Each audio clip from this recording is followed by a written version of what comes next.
Baada ya Juni 18 mwaka 2025 Iran kuishambulia Israel kwa kutumia kombora la hypersonic aina ya Fatwani, taifa hilo limechukua hatua nyingine kali kwa kufyatua kombora la hali ya juu aina Sage Stage 2 likielekezwa moja kwa moja katika ardhi ya Israel.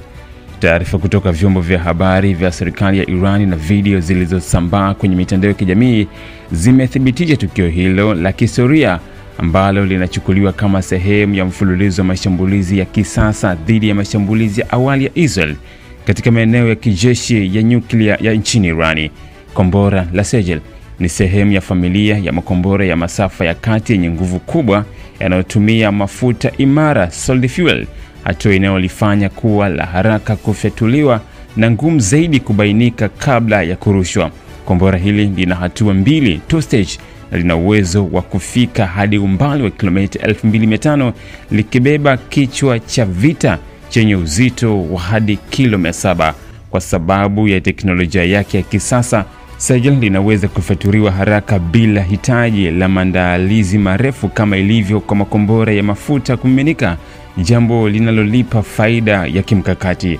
Taarifa zinasema kuwa Irani ilidai kuwa kombora hilo lililengwa katika eneo la kati la Israel, ingawa majeshi ya IDF yameeleza kuwa waliweza kulizuia kabla ya kufikia lengo lake. Kwa mujibu wa duru kutoka Israel, sehemu ya vipande vya kombora hilo vilionekana kuanguka katika sehemu ya wazi na kuharibu gari moja bila kusababisha majeruhi. Hata hivyo, tukio hilo limeongeza hali ya taharuki si tu katika Israel bali pia katika mataifa ya Maghrib na Mashariki ya Kati kwa jumla. Hatua hii ya Iran inakuja katika muktadha wa operesheni iliyopewa jina la Ahadi ya Kweli ya 3, ambayo ni sehemu ya kampeni ya kijeshi ya Iran kujibu mashambulizi ya Israel katika maeneo ya nchi hiyo. Mashambulizi hayo ya Iran yamejumuisha zaidi ya makombora 300 na ndege zisizo na rubani, na sasa kuongezwa kwa kombora la Sage inaashiria kuwa kuna mwelekeo mpya wa mzozo huu kuingia katika kiwango cha silaha zenye uwezo mkubwa zaidi wa maangamizi.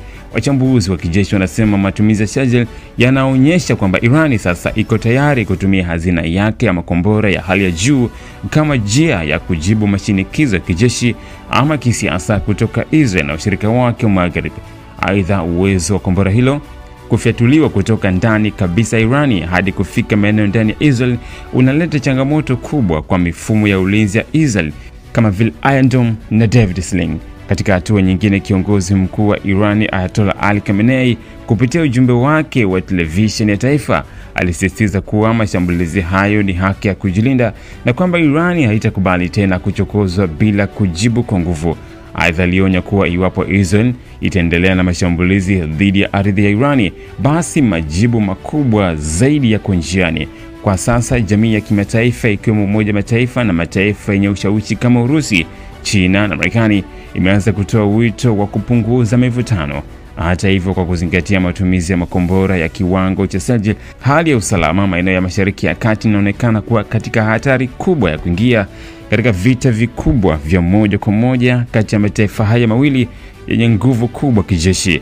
Matumizi ya kombora la Sage katika mashambulizi ya Iran dhidi ya Israel si tu yanaongeza mvutano wa sasa, bali pia yanafungua ukurasa mpya wa mashindano ya teknolojia ya makombora na matumizi ya silaha za hali ya juu katika mzozo wa Mashariki ya Kati.